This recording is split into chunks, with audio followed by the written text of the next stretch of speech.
This is Ben Shapiro. Shapiro was born in January of 1984.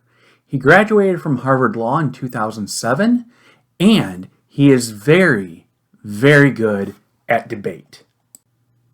In April of 2022, during a college campus event at the University of North Carolina, Greensboro, titled Men Cannot Become Women, Shapiro spoke on the topic of gender and sex.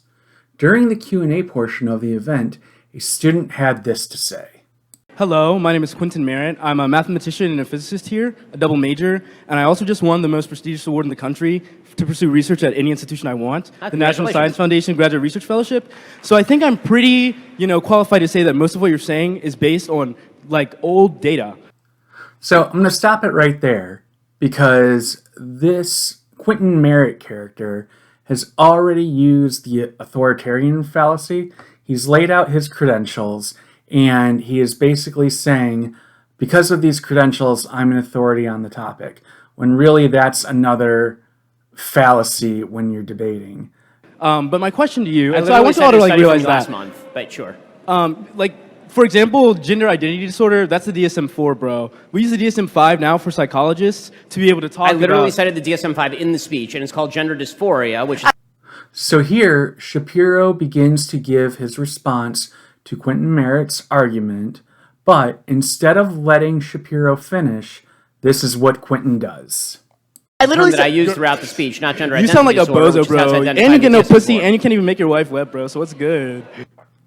So Quentin Merritt has just basically insulted Shapiro's masculinity. And this calls back to a critique that Shapiro had of the song WAP by Cardi B. I won't go into it, but you can look it up if you want. The thing that I want to talk about is this personal attack. So this is called an ad hominem attack, and it is super, super weak. Instead of attacking a person's stance or record, a person's character is attacked or insults are thrown. Ad hominem attacks make you look weak, distracted, and unfocused. The debate kind of devolves from there, so I'm not going to show the rest of it, but I'll put a link in the description down below if you want to check. So, here are some options for you to counter with if you are ever in a debate and someone tries to use ad hominem on you. 1. Focus on the argument.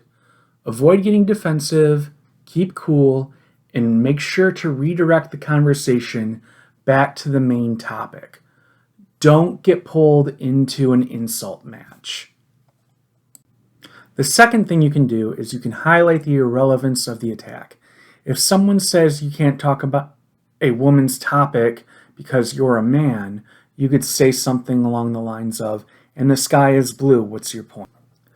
The third thing you can do is you can ignore the insult altogether. This is probably the hardest thing to do because you immediately go into defensive mode when somebody attacks you. That's totally understandable, but try to train yourself not to do that. The final tactic we're going to go over is called tu quo qui, which means that you basically commit an ad hominem yourself. So for example, if someone says you can't talk about the biology of men and women because you don't have a biology degree, you can say something along the lines of, well, neither do you, so what authority do you have to talk about the topic? Of the 4 of these options, I think the first one, focus on the argument, is the best. When in a debate, the main focus of the discussion should be the argument itself, the stance, how you support it. Now, as a little added extra bonus, I wanted to include this post I saw on Twitter, X, whatever you want to call it, from Megyn Kelly in response to a comment made about Kamala Harris. So Megyn Kelly says she, Kamala Harris, actually did sleep her way into and upwards in California politics, and most women and men may learn that and see it for what it is, evidence of an unqualified political aspirant getting ahead based on something other than merit. It is relevant and fair game. And to Megan Kelly, I'm going to say the same thing I said to that North Carolina student. An ad hominem attack is weak. It makes you look distracted, unprofessional. If you are going to challenge Kamala Harris on Twitter, of all things, then what you need to do is you need to attack her record. You need to attack her stance. You don't attack her personal life. And that's it. If you stuck around this long and made it through the whole video, thank you. If you like what I do, please make sure to subscribe. And if you like the video, give it a thumbs up. And hey, even if you don't like the video, if you want to give it a thumbs down, do that. Let me know. All right. Thanks.